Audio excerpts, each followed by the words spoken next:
امن یجیب المضطر اذا دعاہ ویکشف السوء، یہ 20ویں پارے کے پہلے صفحے پہ ہے، یہ یاد رکھیے گا۔ پہلے صفحے پر جس کو قرآن پڑھنا آتا ہے اس کو بٹھائیں، اس سے پوچھیں وہ آیت کدھر ہے۔ شروع کے اندر ہی ہے، 4-5 سطروں کے بعد، امن یجیب المضطر اذا دعاہ ویکشف السوء۔ جو یہ پڑھے گا اب سنیے اس کو کیا کیا ملے گا۔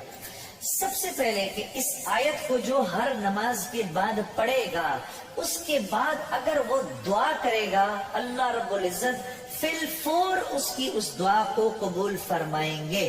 اور اگر فی الفور قبول فرمائیں گے، اور اگر اللہ اپنے علم سے جانتے ہیں کہ تھوڑی دیر بعد اس کا قبول ہونا ضروری ہے، تھوڑی دیر بعد قبول کریں گے۔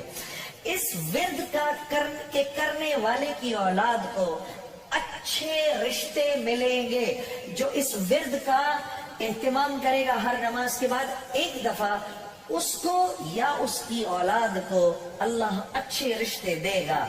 اس ورد اس آیت کے پڑھنے والے کو جب یہ کسی مشکل میں پھنسے گا، اور اگر اس کی زبان سے اس وقت نکلا، جب آپ سے موبائل چھیننے آتا نا کوئی، اس وقت یہ دعا پڑھو، اس کو نظر ہی نہیں آؤ گے، اس کو نظر ہی، اس ظالم کو آپ نظر ہی نہیں آئیں گے۔ یہ میں آپ کو بتا رہا ہوں، میری گردن پکڑ لینا، اگر کسی کو دیکھو کہ موبائل چھیننے آ رہا ہے، یہ دعا پڑھو، امن یجیب المضطر اذا دعاہ ویکشف السوء۔ اللہ اس ظالم کو ہمت ہی نہیں دے گا آپ کے پاس آنے کی۔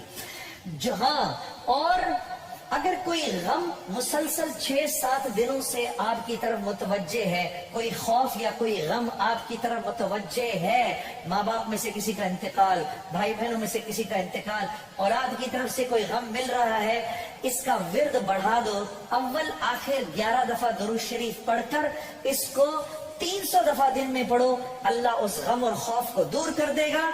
یہ ورد پڑھنے والا اللہ کبھی اس کو نامراد نہیں کرے گا۔ یہ جو دعا مانگے گا، امن یجیب المضطر اذا دعاہ ویکشف السوء، اللہ اس کی دعا پوری کرے گا۔